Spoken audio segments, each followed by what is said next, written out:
জোবায়েদ 1 বছর ধরে মেয়েটাকে পড়াচ্ছে, সে জগন্নাথ বিশ্ববিদ্যালয়ের ছাত্র। পোস্টটা মারছে মাহির, তাই না?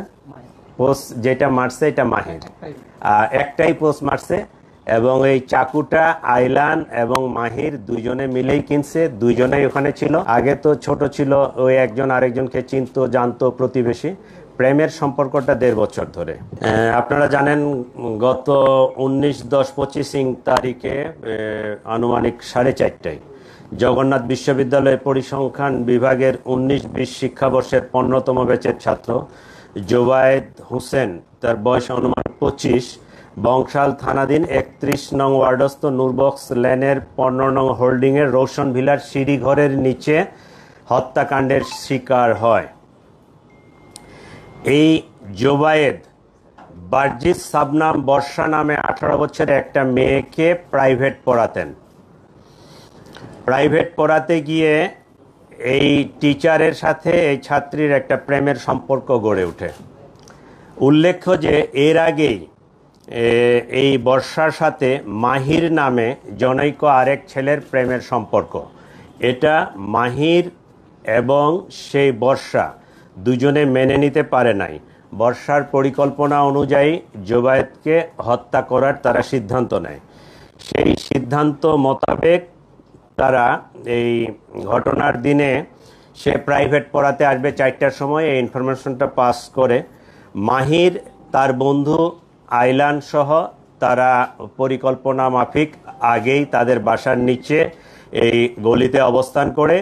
জোবায়েদ যখন এখানে আসে উপস্থিত হয়, তার সাথে কথা কাটাকাটি হয়, তাকে বর্ষাকে ত্যাগ করার কথা বলা হয়, তার ওখান থেকে সরে আসতে বলা হয়। সে এটা বলে যে সে মেয়ে তো আমাকে ভালোবাসে, আমি কেন সরে যাব। এই এক পর্যায়ে তর্কাতর্কির পর্যায়ে এই চাকু দিয়ে তার গলায় পোস্ট দিলে জোবায়েদ রক্তক্ষরণে, অতিরিক্ত রক্তক্ষরণে সেখানে মারা যায়। এই ঘটনায় আমরা মোহাম্মদ মাহির, বার্জিস সাবনাম বর্ষা মেয়েটা এবং মাহিরের যে বন্ধু ফারদিন আহমেদ আইলান, 3 জনকেই আমরা গ্রেপ্তার করতে সক্ষম হয়েছি। তার কিছু আছে? ঘটনা এইটুকুই। আপনি বললেন যে মাহিরের সাথে নতুন করে বর্ষার সম্পর্ক ছিল, আগে থেকেই ছিল। জোবায়েদের সাথে নতুন করে সম্পর্ক হয়েছে, মানে আগে থেকে সম্পর্ক ছিল জোবায়েদের সাথে। কেউ কি মানে জোর করে কি সম্পর্ক রাখার চেষ্টা করছিল কিনা? মানে বর্ষার সঙ্গে কি জোবায়েদ জোর করে সম্পর্ক রাখার চেষ্টা করছিল কিনা, এই বিষয়টা ক্লিয়ার করবেন। এবং আপনি বলছেন যে আইলান এবং মাহির আগে থেকেই, পূর্ব থেকেই সেখানে অবস্থান করছিল এবং পরবর্তীতে তাদের কথা কাটাকাটি হয়। এই পুরো বিষয়টা আরেকবার একটু ক্লিয়ার করবেন। চাকু দিয়ে কে পোস্টটা দিয়েছে এটা একটু বলবেন। হ্যাঁ, মাহির, আমরা যেটা তদন্তে পাইছি, মাহির কোনো এক সময় ওই বাসায় ওখানে ভাড়া থাকতো। তো আগে থেকে ওই মেয়েটার সাথে পরিচয় দীর্ঘদিনের, কিন্তু প্রেমের সম্পর্কটা অনুমান 1.5 বছর ধরে। আগে তো ছোট ছিল, ওই একজন আরেকজনকে চিনতো, জানতো, প্রতিবেশী। প্রেমের সম্পর্কটা 1.5 বছর ধরে। জোবায়েদ 1 বছর ধরে মেয়েটাকে পড়াচ্ছে, সে জগন্নাথ বিশ্ববিদ্যালয়ের ছাত্র। মেয়েটা এর প্রতিও দুর্বল হয়ে যায় জোবায়েদের প্রতি। এই এখন তো ওই যে মাইন্ড হচ্ছে টিল্টিং, যখন মাহিরের কাছে যায় তখন মাহিরে, যখন জোবায়েদের কাছে যায় তখন জোবায়েদের। ঠিক আছে? তো মাহিরকে সে বলছে যে জোবায়েদকে না সরাতে পারলে আমি আসলে তোমার থাকতে পারবো না। এই কথা থেকেই তারা জোবায়েদকে সরাই দেওয়ার পরিকল্পনা করে। আর পোস্টটা মারছে মাহির, তাই না? পোস্ট যেটা মারছে এটা মাহির, একটাই পোস্ট মারছে। এবং এই চাকুটা আইলান এবং মাহির দুইজনে মিলেই কিনছে, দুইজনেই ওখানে ছিল। সম্ভবত 2টা চাকু ছিল, দুইজনের কাছে 2টা চাকু ছিল। পরিকল্পনা ছিল যে আইলান, মাহিরের যে বন্ধু, সে পিছন থেকে পোস্ট মারবে, কিন্তু সে পোস্ট মারে নাই। ওই মাহিরেই নিজেই তার চাকুটা বাহির করে ওই সে গলা, বাম সাইডে না ডান সাইডে, ডান সাইডে এই জায়গাটাই পোস্ট মারছে। একটাই আচ্ছা, একজন একজন করে প্রশ্ন না করলে আমি কিন্তু বুঝবো না। আপনারা একজন একজন করে করেন, আমরা যতটুকু জানি ক্লিয়ার করে দিব, আপনাদের কোনো কনফিউশন রাখবো না। ঠিক, কথা হচ্ছে যে মাহিরের মা তাকে হস্তান্তর করেছে, যদিও এটা নিয়ে লালবাগ ডিভিশন বা বংশ থানা অনেক কিছু তৈরি করেছে, আমরা রিপোর্টাররা বিপদে ছিলাম। যাই হোক, ওটা নিয়ে কথা নাই, কিন্তু মাহিরের মা আসলে তাকে হস্তান্তর করেছে নাকি পুলিশ অভিযান চালিয়ে তাকে গ্রেফতার করেছে? আচ্ছা, ওই আমরা আসামি গ্রেপ্তারের ক্ষেত্রে অনেক ধরনের টেকনিক অ্যাপ্লাই করি, ঠিক আছে? ওই এখানে চিটাগাংয়ের ওইদিকে কারো বাড়ি আছে? চিটাগাং কেউ আছেন আপনারা? এই রাউজান হাটহাজারি সার্কেলের আমি একসময় এএসপি ছিলাম, ঠিক আছে, সার্কেল এএসপি। তো ওইদিকে ওই যে স্কুলের বাচ্চা টাচ্চা খুব অপহরণ হইতো, অপহরণ হয়ে যায়, নিয়ে যায় জঙ্গলের মধ্যে রাখে, আর টেলিফোনে চাঁদা চায়। তা আমরা করতাম কি, ওই যে টেলিফোনে চাঁদা চাচ্ছে ওকে আইডেন্টিফাই করে ওর বাড়ির ওর বাবা মা অথবা ভাই বোনকে তুলে নিয়ে আসতাম, নিয়ে আসে ওর সাথে নেগোসিয়েশন হইতো যে তুমি ভিকটিমটা ছাড়ো, তারপরে আমরা এটা ছাড়বো। আমরা অনেক সময় অনেক টেকনিক অ্যাপ্লাই করি, এইটাও একটা আমাদের টেকনিক ছিল।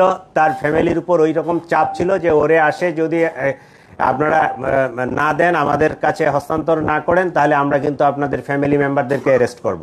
এটা আমাদের একটা পার্ট, টেকনিকের পার্ট। ওরা যে এমনি স্বেচ্ছায় আসে ওই হস্তান্তর করছে, বিষয়টা এরকম না, এটা একটা পুলিশি টেকনিকের একটা অংশ।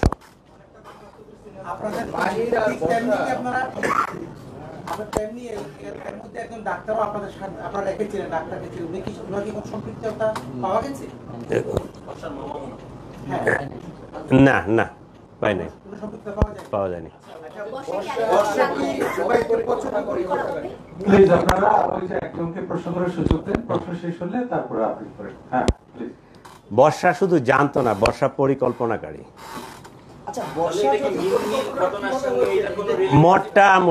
মোটামুটি মিন্নির ঘটনার সাথে মোটামুটি সিমিলার।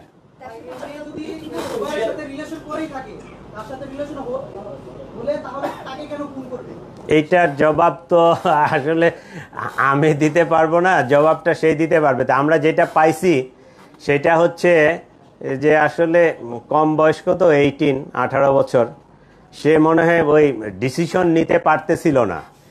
সে যখন মাহিরের কাছে যায়, মাহিরের সাথে তার দীর্ঘদিনের পরিচয়, দীর্ঘদিনের প্রেম, ঠিক আছে? সে মাহিরের কাছে যখন গেছে, মাহিরকে সে বলছে যে জুবাইরকে না সরালে আমি আসলে তার কাছ থেকে সরে আসতে পারবো না।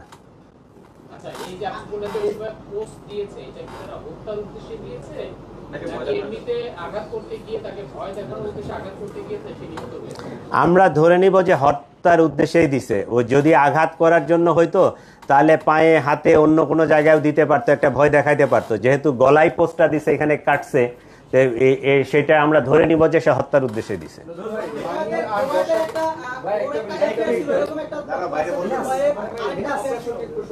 প্রশ্ন না, আমরা আমাদের নলেজে নাই। এখানে সামনে একটু প্লিজ। হ্যাঁ এই যে বর্ষা আর মাহি কতদিন ধরে পরিকল্পনা করে এই হত্যাকাণ্ডের পরিকল্পনা করেছে, আর এই হত্যাকাণ্ডের সাথে রাজনৈতিক কোনো সম্পৃক্ততা আছে কিনা? যেহেতু রাজনৈতিক দলগুলো এটাকে অন্যভাবে বলেছে যে এটা নির্বাচনকে সামনে রেখে ধরনের হত্যাকাণ্ড হতে পারে, রাজনৈতিক একটা দিতে চেয়েছিল, রাজনৈতিক কোনো সম্পৃক্ততা আছে কিনা? আর মাহি আর বর্ষা কবে থেকে এই পরিকল্পনা করেছে হত্যাকাণ্ড? বর্ষা কি একই সময়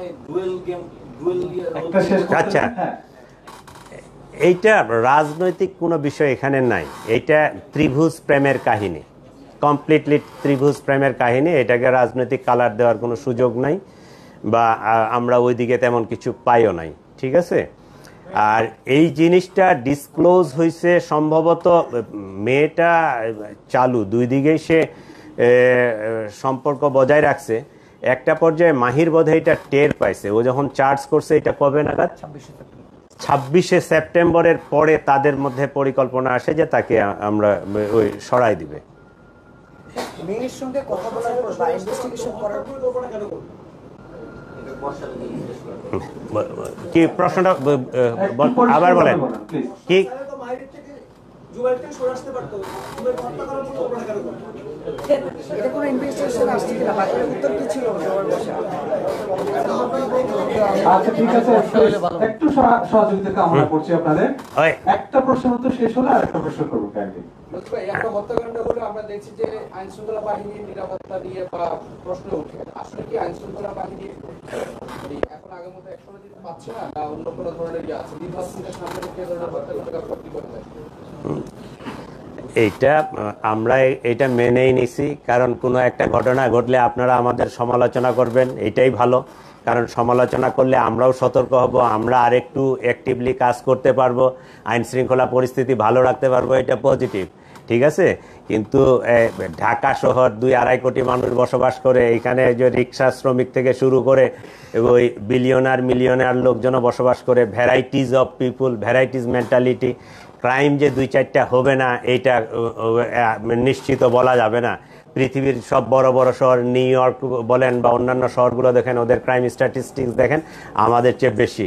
আমরা সেই তুলনায় আমরা মনে করব যে আপনাদের সহযোগিতায়, আমাদের সহযোগিতায় সকলেই মিলে আমরা ঢাকা শহর অনেকটা নিরাপদ। 100% হয় আমি বলতে পারবো না যে একেবারে 100% ক্রাইম ফ্রি, এটা করাও সম্ভব না। বাট আমরা এইটা চেষ্টা করি যে সবসময় একটা সহনশীল মাত্রায় যেন থাকে, পাবলিকের মধ্যে যেন যে সেন্স অফ সিকিউরিটি এইটা যেন থাকে, এইটা আমরা চেষ্টা করি, এটা করে যাচ্ছে।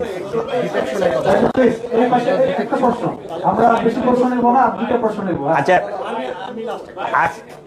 আমার মনে হয় এই রিলেটেড প্রশ্ন করলে ভালো হয়, আমরা অন্যদিকে না যাই।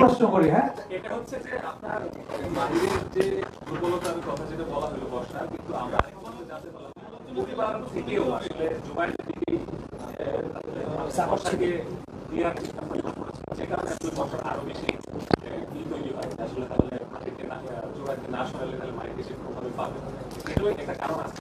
এইটা তদন্ত করে দেখা লাগবে, তদন্তের বিষয়।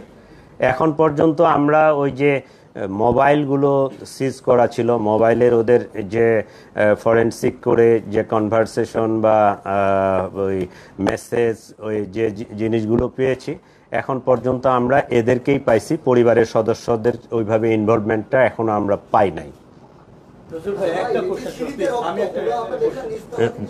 আমি একটু কোশ্চেন করবো।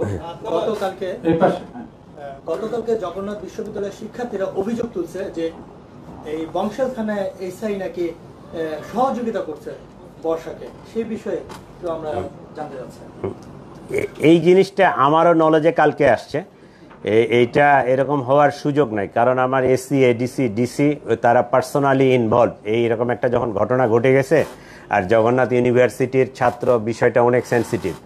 আমার অফিসাররা নিজেরাই এই ডিটেকশন থেকে শুরু করে আসামি অ্যারেস্ট করা থেকে শুরু করে সব কিছু করছে। কেউ যদি এটা ব্যক্তিগতভাবে কোনো ধরনের তার ইল ইন্টেনশন থাকে, এইটা অবশ্যই আমরা তাকে অনুসন্ধান করে তার বিরুদ্ধে আইনানুগ যে ব্যবস্থা বা আমাদের যে ডিপার্টমেন্টাল ব্যবস্থা আমরা নিব, যদি এরকম কারো ইনভলভমেন্ট থাকে। নজরুল ভাই, একটা লাস্ট প্রশ্ন করতে চাই।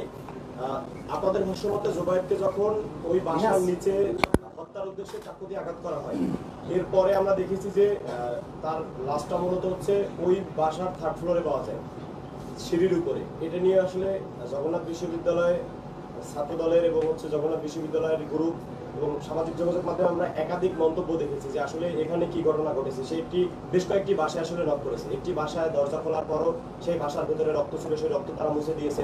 এরপরে সে আরো একটা সিঁড়ি দিয়ে উপরে ওঠে, সেই সিঁড়ির মাঝামাঝি স্থানে সে পড়ে যায়। আসলে এই ব্যাপারে আপনারা স্পেসিফিক কিছু জানতে পেরেছেন? আমার মনে হয় ডিসি লালবাগ এই প্রশ্নটার উত্তর দাও, তুমি ভালো বলতে পারবা।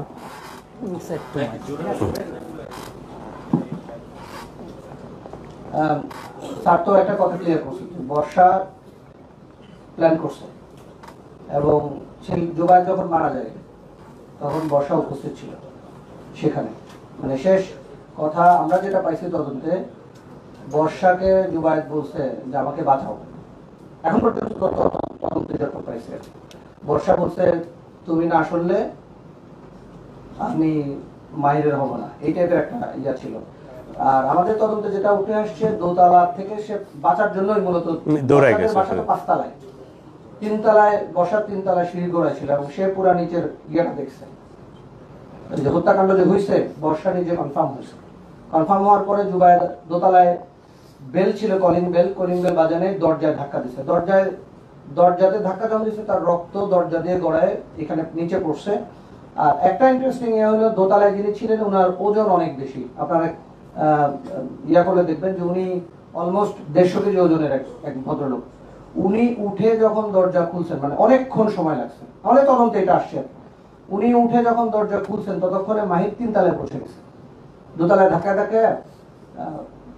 3 তলায় পৌঁছানোর পরে সে ইয়াকে পাইছে, বর্ষাকে পাইছে। ওইখানে এসে বর্ষাকে বলছেন আমাকে বাঁচাও।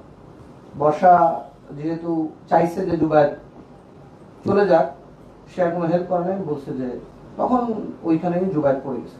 এইটুক তদন্তে আসছে, আমাদের এর বাইরে কিছু আমরা জানি না। মানে স্বাভাবিকভাবেই বাঁচার জন্য সে তো দৌড় দিছে, এটাই স্বাভাবিক। আচ্ছা, আমরা মনে হয় শেষ করি। না, আপনি অনেকগুলো প্রশ্ন করছেন, না আপনি আর করেন না, উনি অনেকগুলো প্রশ্ন করছেন। না না,